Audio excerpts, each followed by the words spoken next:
Hey folks, welcome back. We are here for more EU action. As someone kindly pointed out, the overlay was wrong. It's been corrected. You are now watching the EU qualifiers. We switched it up, Nahaz. Although those first two games didn't exactly feel like CIS Bloodbath, though. I definitely think that was EU. Just checking. I think we are definitely on the EU games here.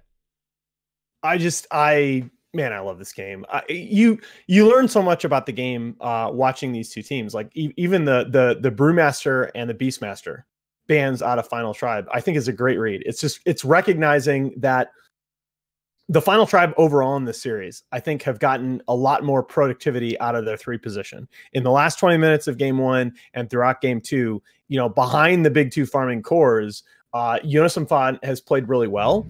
And you know, the broad hero pool of 33 has been such a strength for NiP. 33 would have been my pick for breakout player of the year last season, and I don't think it would have been particularly close. I guess Xnova, you know, no disrespect to what he did, because I think he played just so solid.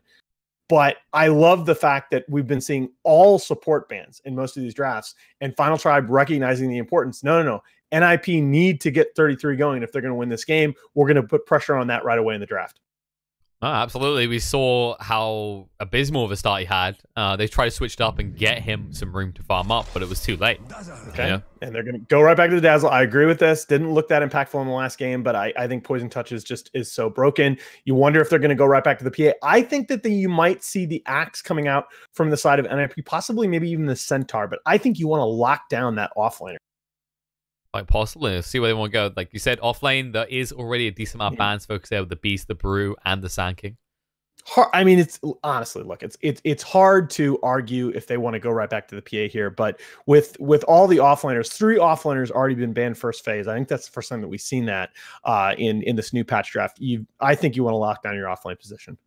I think also when you lose that convincingly with a PA on your team last game, maybe it's time to just change it up a little bit. You never know, though. Peter has been known for being very strong in his opinions. Maybe he's feeling stubborn. Nope, there we go. This is the adjustment that I'd expected to make, and I like the Centaur because, again, this is the same thing that we saw in one of the series yesterday. Centaur's he's an easy hero to play right now. He's a hero that you give him a little bit of space in the very beginning of the game. His item progression is very smooth. His power curve is such that even if he gets a little bit behind, he can still contribute from a little bit ahead. He feels very powerful. He's a perfect way to get an offlane player that might have had a bad game right back into the series. Oh, man. That is good. Yes. Okay. I just want to take a minute and talk about how much Jonas has grown as a player over the last year. Like, this guy was always known as somebody that could have a huge game impact. He actually played on previous incarnations of NiP with Era. But the knock on him was always that his hero pool was relatively limited. He was a guy that was like a niche Slardar player. He was like a niche Axe player, a Clockwork player for a long time. But, you know, in any individual patch, he would really be maining 3 or 4 heroes. And in competitive play, that can be very, very limiting. He captained the Final Tribe for a period of time last year. And I believe there was a stretch of games where he played like 30 different heroes in a 40-game stretch. He has become so much more versatile as a player, and it's exactly that versatility that allows them to dip back for something like a Magnus, which I think makes their second phase very, very scary. You see, NiP feels like they have to ban that PA. They cannot go up against a PA Magnus. I think it's interesting to bring that up because after Johannes Van having such a great first and second game, and then you look at what happened with 33, it's interesting because we talked before about giving the guy having a hard time, an easy time in the game to get him back on course. And it's like TFT, because they've seen what Jonas can do, they're trusting him more with this Magnus pick. They're saying, you could carry the game with this pick, while NiP are gone, this is safe 33. Yeah. You can easily win your lane with this. Whoa. Damage mitigation build incoming. Look at this Centaur plus Spectre. Well, I want to talk about something very same concept that we talked about Medusa from the last game. Is it possible that all these agi carries like Medusa and Spectre that we've talked about as these late game monsters, and you've got to pull them through the mid game, they're going to do nothing for you in lane, et cetera, is it possible with all the buffs to Wraithband, with the option to go early BKB, are these heroes actually much stronger in the mid game in this patch? And more, I'm thinking that the answer is yes. Oh, it's a fair point to assess. It does beg the question of whether TFT want to bid low in this case. Basically get something that by 10 minutes is just prowling around, getting kills and getting towers. Yep. I will say also that the strength of the Dazzle and the Centaur in lane is a big reason that you feel like you can pick Spectre and not get punished for here. That's true. At the same time, TFT, they have to go for Phoenix. They can go for something like a Chen, for example, that I know this team loved in the past. Because with heroes like Dazzle already on the board, it just mitigates your effectivity to find kills early on. So they have to go for the Phoenix. The other thing that I like is I like mobility against the Spectre now a lot more, because remember that they nerfed the radius on the Desolate. So as long as you have these heroes that are going to be able to play across the fight, are going to be able to use things like dive, reposition themselves, it's a lot easier now to cut down on the damage output of that Spectre. Next, we do see the attack speed of Lina to deal with that egg, but immediately the Tiny. New Tiny as well, because the Avalanche change makes this a very different hero. Yeah, I haven't seen enough of this hero. I think it's really strong here. I think it's particularly against the Lina. I agree, because I think the biggest thing to assess here is while you can like yours in the middle of an Avalanche, the big difference that was kind of nerfed to Tiny indirectly is that with the Avalanche change, you can actually beat KB when you get Avalanche now. But look at their side, right? Lina might eventually be able to beat KB. Spectre is not going to build one. And Centaur most definitely won't either. See, I actually, you say that, and I think you're right here. I think, mark my words, as this patch goes on, I think you're going to see games where Spectre goes like quad Wraithband treads BKB. I think you are going to see that, at least not often. But the power of the stat items on those heroes is so big that when you have the right ensemble around them, when you have like an ogre or something, I think that could be viable on a Spectre. Quite possibly. Dazzle. I don't think you don't have like a steroid hero there here to do that. So Spectre's not going to do that in this game. But I mean, the lane's not bad though. You're going to see that in the patch. I think the lane's not bad here for NiP, right? Spectre Dazzle combo, because the poison touch with the dagger, you can run people down and do a lot of damage. Now that's kind of a thing we don't talk about in Spectre drafts nearly enough is when you look at the three heroes around him in this draft, you're not worried about the Spectre getting abused in lane like you would ordinarily. Lina is such a strong, mid lane lockdown. They can, again, worth saying, probably not going to happen here, but they have run this Lina in the support role. You could still see Dazzle Core. Love the Juggernaut though. This is, again, the Final Tribe going back to Frost's ultimate comfort hero and showing the same kind of potential for early push that nearly knocked them out of the first game and that convincingly won them the second. Definitely a hero that can deal with what's appearing in NiP's side so far. Of course, you can use the Blade Fury in lane against the Centaur, and then when you get late game, this is the type of hero that can build into a Silver Age and justify it against the Spectre. What is the response? You have a lot on the table here, and I think you use some of your reserve time to talk about it because you can still bump Dazzle into a core. You could bump Centaur back into a support. Same with Lina. You want to pick up another offlaner here. The Lina could still be a support. You got a lot of options on the table, and you are still worried. This is a tempo lineup. The Final Tribe have all their cards on the table. You know how they're going to play this game. They have ridiculous potential with push and team fight here, but you have strong lanes, and it's up to you to just decide what's the tempo that you want to play at.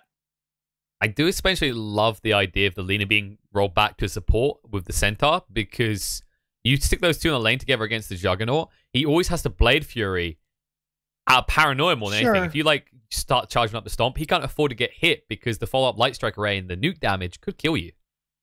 I still think Lina crushes mid in this game. Although I don't know. Again, it's the new Tiny. I think Tiny's very different in this patch. More different maybe than I expected when I first read the patch notes. And I would have to watch some high level replays to see how this tiny Lina lane is supposed to go. I do think as NiP, crushing the lanes is your first priority, right? Because if you crush the lanes, I think you win. All right, Alan. But you've gone a little bit Robotnik, tiny bit. Okay, all right. Let's just restart. Let's not screw around. It's still the draft.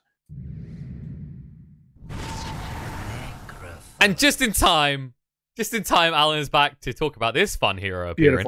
Beautiful. Absolutely beautiful. Okay.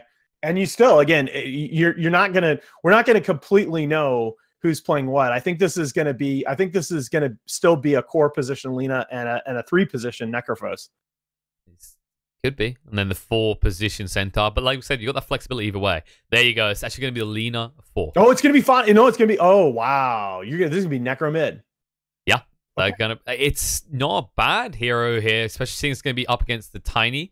The Avalanche is still going to be frustrating, but like we said, with the changes to it, you can now, of course, start healing. You can keep running away the whole time. You can use your Shroud, right? Yeah. And toss damage is physical. Okay. There are ways to deal with it. I think the other interesting thing here is because the Avalanche change, it's harder for Tiny to get that toss back to tower scenario by using Avalanche first, because you can start moving towards creeps and further away from him.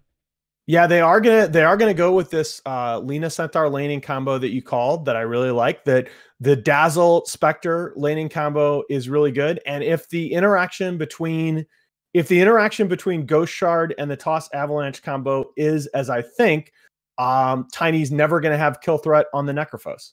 So I think that this is a game where TFT are trying to win on sort of tempo and lineup comp, and NiP is trying to win on lanes. We'll see how it goes, because I feel like you're right in that. NiP, you looked at last game, like, okay, Lisa won a lane and then won the game in the mid game. So maybe if we just win the lane for Spectre, he can do the same thing. Yeah, and I think that I think that they're looking at that as, look, we may not know based on the newness of the patch whether or not those lanes were going to go as they were supposed to, but yeah, the fact is we lost our lanes. We didn't get a lot of contribution from our impact player last season, that being 33. We're going to give 33 an easier game. We're going to give ourselves solid 2-1-2, and we're just going to execute. I especially love the way that this Lina can play as a support. Of course, like I was talking about, the potential threat that you give to a Juggernaut in that lane, but you can, of course, rotate. You've got a stun, which, with the amount of slows you've got, can be pretty reliable. There is the crux of both of these guys having unreliable stuns, and that someone can move away in time from Stomp or Light Strike Array. Yeah, it's true, but again, you know, the threat of if they get that combo in on you, you're going to die, is enough to make you play carefully, even if it's not completely reliable. I think that's the big thing, is how often is Frost going to be forced to Blade Fury when they don't even do anything? Right. You know, it's really about it really is in so many of these duel lanes about being able to dictate the enemy core's position relative to the creep wave. You know, if you can keep that enemy core back off the creep wave, or at least, you know, not able to stand with the melee creeps to CS, that's really significant, especially when you're talking about a hero like Juggernaut. Yeah, especially considering that actually in Swell, the changes to it don't make it the best thing for defensive maneuvers away. Sure, the move speed's nice, but you want to be using that aggressively, especially with the cooldown on it at the start. All right, once again, Jonas, this is a disturbing parallel too. Jonas is going to be forced to blow a lot of his regen, although the Skewer was very nice there. He'll get at least a little bit of a trade with the Spectre. Got a little bit of vengeance coming out. He didn't get the rune, though, so it's 2 apiece here in the end. Hera just arriving to make sure there's more harassment going out to NiP. Yeah, but they're both at a regen disadvantage from the start of this lane. Oh, they're going to even up a little bit, actually, on Dace. Okay. All right. Still, it's a slight win for NiP, but they minimize the loss there in that scenario. I think this is kind of the crux, is if you actually burn your regen first against the Dazzle, what the hell do you do? You cry. Like Era right now. You have a nice long walk back to base to think about your life choices. Mid wants that Courier too much. After all, you know, they should just call it the Mid Aurea or something. To rename the Courier, because it's all about mid now. Wow, look at this first couple of waves here by Chessie. Chessie is absolutely destroying in the mid lane. And again, this is, you know, it's not quite as significant as when you were talking about the Medusa getting off that start the last game, but, you know, 5 and 4 at a minute in. Yep. And okay, Fata needed that range creep. Oh my god. This is getting a little bit rough. He actually has got one of the completed nulls coming out to him now on the Courier. So his damage will increase. And remember, Tiny doesn't have any armor, but as long as he keeps the creep wave here, he will get that additional armor aura from the tower. And again, it's important to say for our viewers that a lot of people watching are going to be like, well, what are you? You're making a lot out of these first couple ways. If you listen to how the top pros talk about lanes, that is how they talk about lanes. Those early CS advantages are so significant at this level of play. Hera forced to use his Fairy Fire just to stay alive as PPD gets super aggressive. And I think you're right. It's actually more so than before. Just because they got rid of the XP element of denying, it doesn't change the outcome because, as we've talked about plenty of times, the tempo of the game is accelerated. The finish times have accelerated. The game transitions much quicker. All in all, looking at this already, there is an XP advantage coming out from Chessie. In fact, there's half a level between him and Fada. Yeah, that's a big deal. I mean, the CS gap has closed a little bit with Fata able to get that null tally out, but you know, Chessie's going to have should have a nice advantage in this lane. Although we say that, and you know, the wave is not in a bad place here for this Necro. I think the way this is going to play out is Chessie's going to try and actually just force Fada out on regen alone because he has got a bottle coming out. But the difference is because of these nulls that Fada's going to be building, he can actually fight back against Chessie. And it's odd to say this at just 3 minutes in, the Necrophos has more last hits than a Tiny. It's weird to say that about any lane with a Tiny in. No, that's okay. I mean, the deny disparity still does matter, although a little bit less so significant in the past. But I think, you know, at least in the early going here, TFT have to be pretty happy with these lanes going fairly even because I thought the lanes were going to be a little bit scarier here in the first 3 to 5 minutes by NiP, and it doesn't look like that gap is going to materialize. The thing I would say, Alan, is we have to remind ourselves now that there are a lot of denies, but when we look at the net worth, there's already an advantage for Fada. And of course, because of the XP difference not being so drastic anymore, I will agree that Tiny is doing well and that this guy will have more kill potential than the Necrophos. But you pick this hero to win the lane convincingly. And the other thing that happens, though, is that because Necrophos is the natural multiple stat item builder, right? He recovers, in a relative sense, he recovers in this lane. Like, he's going to build the multiple null talismans and have them online. Tiny is not necessarily always going to go like double bracer or some shit like that. So once the Necros has those multiple nulls online, he's able to come back in that lane so much faster than he was before. Absolutely. And, well, File will even find a regen rune, which will make Tiny very sad. He has an empty bottle, and that would have been a big help in this lane. Focus a lot in the mid lane, but what about the outer lane so far? Because I'm looking at it, and Spectre is doing better than Magnus is. Because, actually, Magnus is never getting any assistance from Phoenix due to PPD's movements. Yeah, I think PPD, and that's just the value of the Dazzle, right? The Dazzle, the zoning potential here from the Dazzle, when you get level 3 and you get 2 points in Poison Touch and 1 point in the Shadow Wave, you know, you have a lot of zoning potential. You have the ability to control the creep equilibrium really well. Get some early damage on that opposing tower if you want to. Yeah, no, this is just this is what we were talking about, where the priority for a lot of the priority for this NiP draft was just to give 33 an easier game, and he has a much easier game right now compared to Magnus. 33. Speaking of him, saying that, I caster curse. Oh, the Fairy Fire though, who'll walk it off, and that means they get the runes because they use the Blade Fury to try and find that kill. Caster's Curse, not entirely true. Okay, here. all right. I'm down. That's all 4 bounty runes, and look at that net worth. Look at that net worth lead change. It's a little bit worrying because this is kind of a preview of things, right? If you can't kill him with that combo there, you're never going to kill this center. Yeah, and Magnus now is going to have his Soul Ring online, so he's going to be able to sustain CS in that lane as well as dip into the secondary jungle here for a little bit of a bonus. Yeah, his game now becomes a lot easier because he survived that scary first 5 minutes. There is a problem though. If you look at his skill build, it's not going to be great usage of the Soul Ring in terms of shockwave value because of course he's only got 1 point in there. He's actually maxing out in power first. Yeah, that's okay. That's okay. You know, and again, it's Magnus Jug, man. That's kind of how you have to do this if this is your strat. That's a fair point. You need to empower him as much as possible. Your Jug is definitely feels like your win condition this game. Tiny, you're hoping will make that space in the mid game, but like we said, we haven't really seen much Tiny in the new patch, so it's yet to be seen how effective the new Tiny Avalanche is compared to the old one. Yeah, and in a situation where I thought that the lanes were going to be a lot more favorable to 33, I mean, it's got to be said that Magnus is actually doing a little bit better. And actually, he's harassing on a PPD here. The skewer through misses. PPD salving up in front of his very eyes. He has the fan. He's going to turn around and fight now, but it's too late. He's going to go down. First blood. Finally gets drawn. Spectre level 5 in lane. That level 2 Phoenix of Era is just kind of going, what am I supposed to do up here? And that's the other thing as well. When you compare Dazzle versus Phoenix, which one can actually handle not having levels better? Dazzle's a huge advantage. I mean, Phoenix is arguably the most level-dependent support in the game, especially when you talk about the importance of getting to level 12. But even early on, that's true.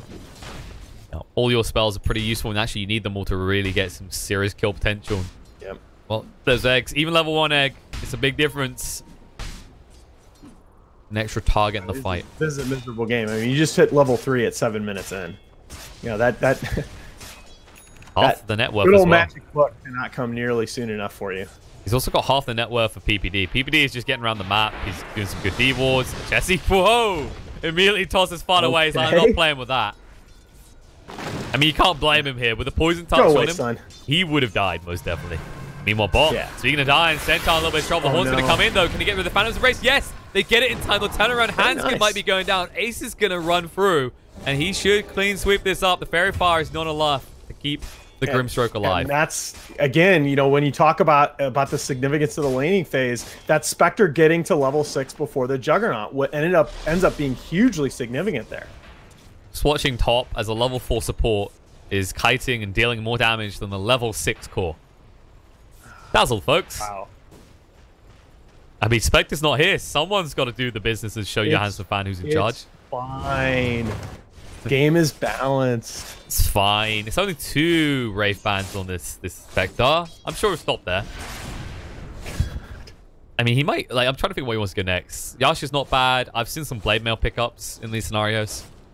But it's not great. Or you could just buy 2 more Wraith Bands. That is an option too. Yes, thank you for reminding me. Phantom's Embrace proving not very useful. People need to get over that spell. It only works well when you've got a Weaver as well. We do have Omni Slash, but I mean, it's level 1 on this Jug. You don't really have the support. I mean, Era just feels useless right now. Like, what is he supposed to do? He just walks around looking for a purpose. And Chessie's down here as well. They really want to make a kill happen. I'm not sure if Frost can kill without Chessie here. Maybe if he had 2 more Wraith Bands. Or 3, you know. Depends how close to the line you want to be here. Yeah, this is actually sick. They're giving Dazzle solo extra. Oh, the Inkswell. Look at this. 33. They move in the Phantom's Embrace to make sure the stop doesn't come out. Omni Slash is going to be there. They'll find the kill on Doom. They can't find the bonus one, though. That's 4 heroes just for that Centaur kill.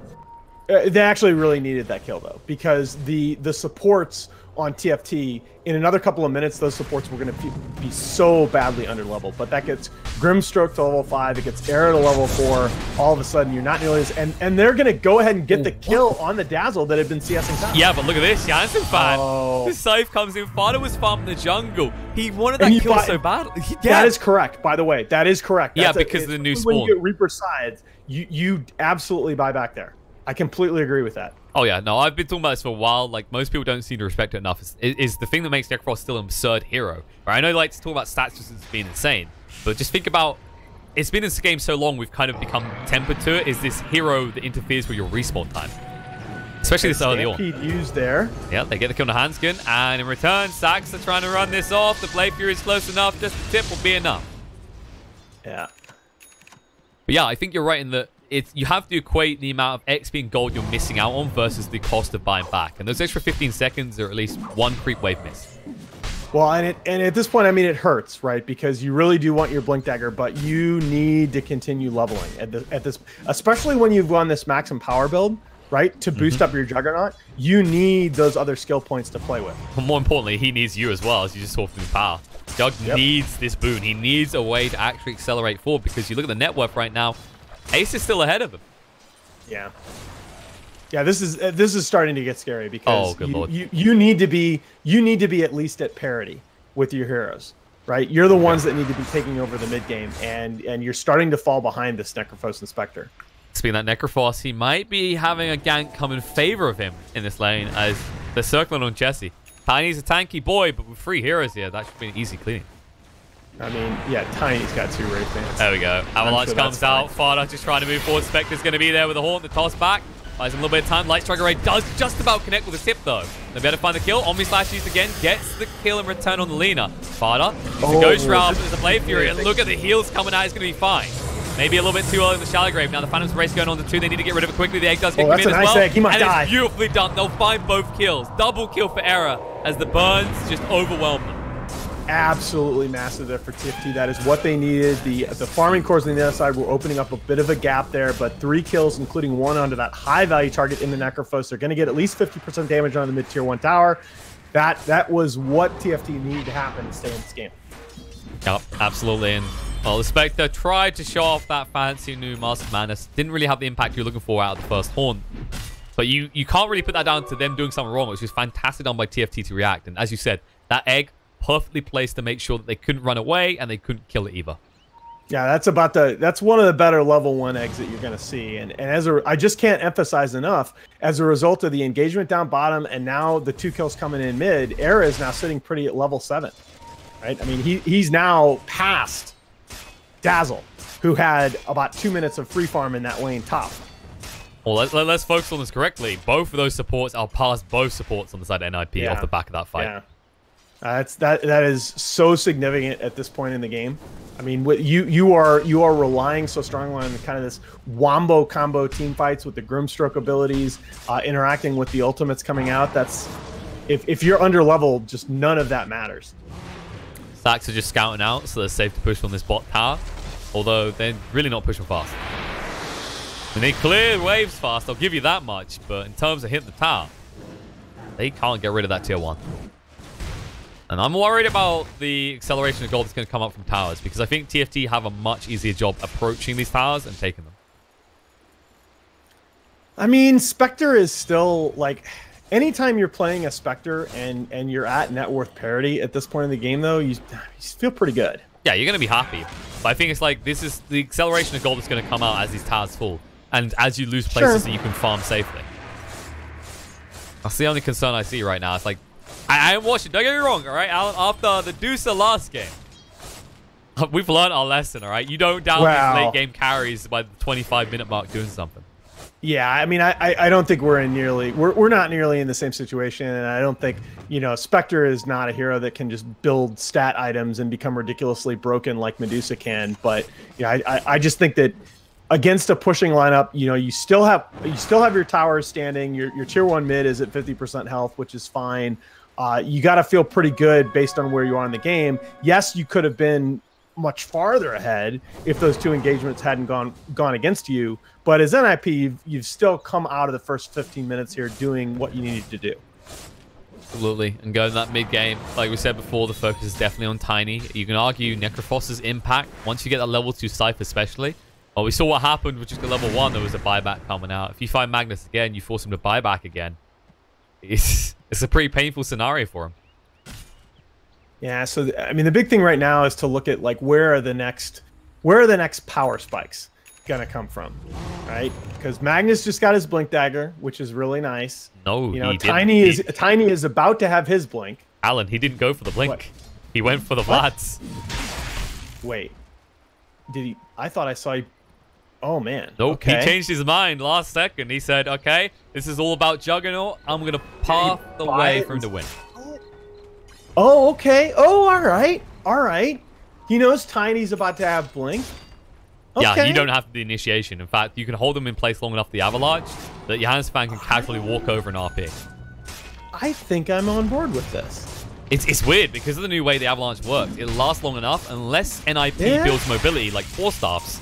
How the hell do you save them from an RP that is just this big Rhinoceros slowly walking in and just running you down? Or Magnosaurus. Well, and the other thing is that NiP's initiation is a little bit weak, right? You're going to have, you know, the Centaur is the blink carrier, but again, you got that half-second animation on the hoof stomp where his blink initiation is a little bit less scary.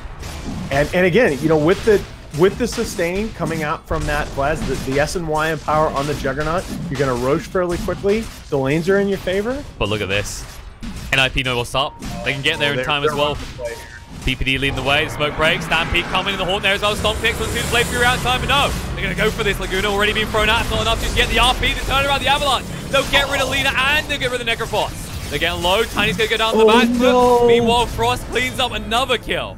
And it looks Arrow like NiP had no mana for his egg. He did. Arrow was out of mana for his egg in that fight. Buybacks will come out. A messy fight. But NiP, they make sure they come out on top because their Spectre's still standing. And yes, your Juggernaut's full HP, but he's got no Omni Slash to work with now. Oh, God, that fight could have been so different. I didn't see whether he cast a spell or what happened there, but Era had Egg up, and he didn't have mana to use it. I'm trying to work it out myself. I think he may be Fire Spirit to try and stop the Haunt from being that impactful. But as a result, yeah, he didn't have the mana anymore. And they're going to finish up the Roche, and with the tiny down. Oh, I don't know about this. They caught out Janssen fan. The Scythe is down. Gonna buy back again this time. 90 seconds on the sideline. And meanwhile, they will find PBD in response. Moving in. Phantom Race coming out. 33 needs to back away. The Storm is there. They're going to turn around. Play through coming out. Frost in the meantime. Farther standing around the front line. Still has to go Shroud to work with. Toss across. Says go on. Frost clean them all up. There's the Light Strike Array coming through. Is there enough for Laguna? No.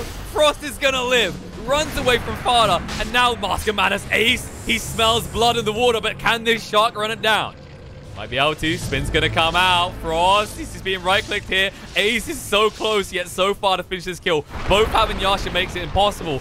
And there's a toss avalanche coming through. Ace is going to get low. Chessie, if he can actually hit one small move past the creep wave. Blink's coming off cooldown. He can actually go for this if he wants to. Decides against it, though. No.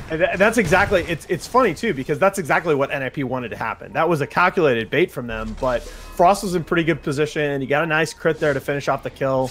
And look at this. They're going in again. He's going to go Blink as his next item. Oh, this is a ridiculously aggressive set that TFT are trying to run. But look at his cooldown. He almost has the Omni Slash again. If it wins him this fight, it's worth it. Can you buy enough time? I don't know. I don't know if he can get back quite in time, but I mean, he is. They're not doing fast. NiP are not quick enough for this. They still have the egg as well. That's what they're worried about. NiP just have to give it up. Question is, can TFT afford to go in now? Oh man, this is a... I mean, I guess he's got Empower, right? He can still farm. It's not as all in as it otherwise would be, but man, that is an aggressive jug build.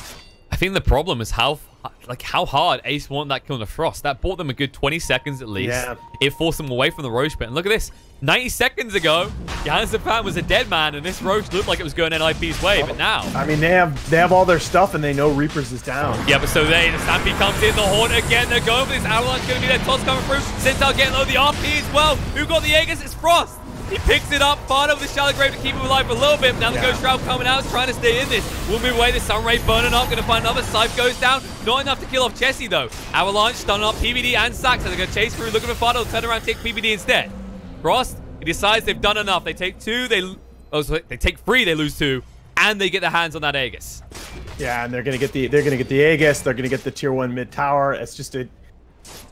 I don't know, I guess as NiP, you feel like you have to contest it there because you see the aggressive item builds coming out from the side of the Final Tribe. You know just how much damage they can do your side of the map if they win that fight. But man, that you saw Reaper Scythe did eventually come up, but it was down for a good portion of the beginning of that fight, so they were a little bit limited on who they could go on.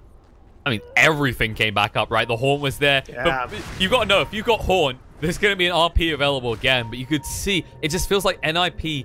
You could feel they were desperate for that. They needed it. Yeah. Well, another thing to highlight, like we haven't talked too much about items, but I do want to just highlight Juggernaut. We see a lot of them go for Battle Fury. This Sanjin Yasha was the perfect call. Not only did it keep him alive when he almost died to Ace, it's just enabled him to get around the map along with his Blink Dagger and engage. Oh, in this particular game, when you're playing against the Spectre with a Magnus on your team, like I'm sorry, if you go Battle Fury in this particular game as Juggernaut, I'm like, oh, I'm reporting you. It's just, it's kind of game losing. Like you're doubling down on something you don't need, basically. Well, no, there are some of like the great Chinese cores that will still go Battle Fury on Juggernaut with a Magnus on their side, but again, their team's rotations are so heavily optimized around their farm, and I think you watch that and you don't necessarily appreciate like how many things they have to do to enable that build.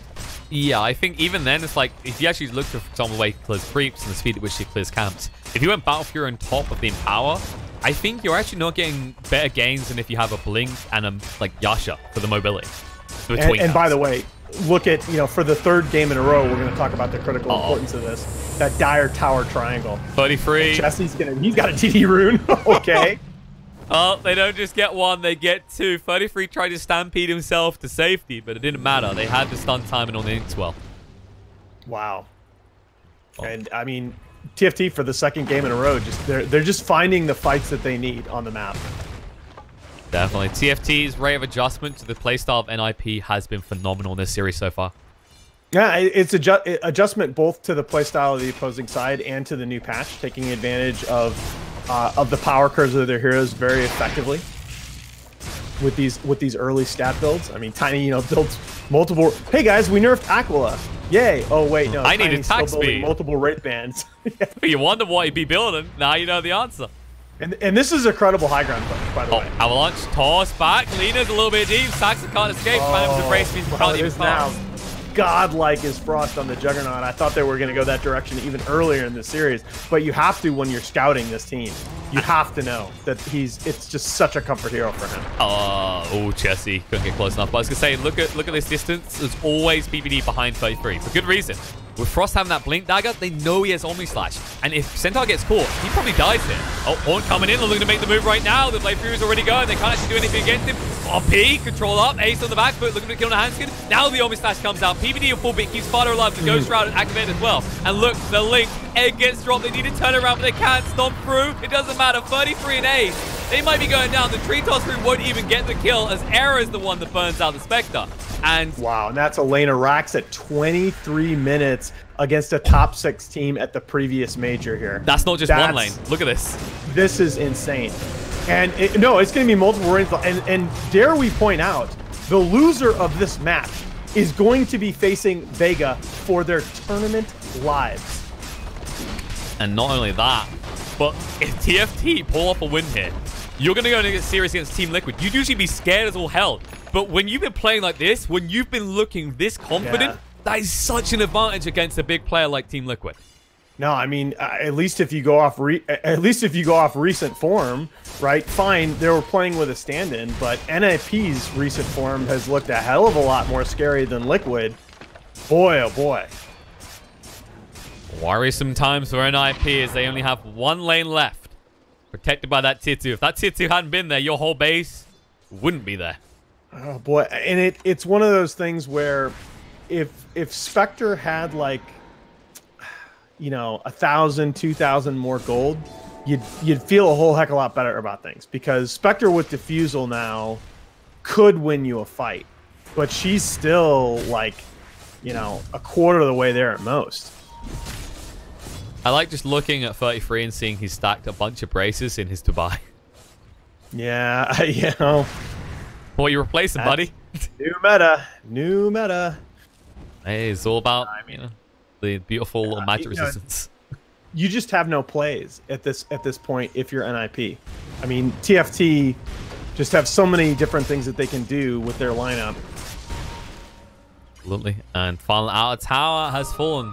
What will TFT do next is the real question. They'll take out the shrine. Maybe they just go, nope. They see Dazzle. Oh, no. He was trying to go for a D-Ward maybe, but he won't get it. Yeah, it's hashtag support life, man. Wait, what are you going to do? Look at these. Actually, have you seen this? These two orbs together he placed? I think PBD misclicked. Yeah, that's like, I'm getting wards out, guys. I'm doing my job. Oh, Saxar is getting low here. Oh, he tosses the tree in time. He finds the Omni Slash coming out now. The buyback there. The Horn's been used. And look at this. Sparta tank the whole thing gets crossed. The Blade Fury to move away quickly to get back to his team. They still have the egg to work with and the RP, though. Yeah, I think they can hard commit here and get megas. They can. They may not choose to because it's still a little risky.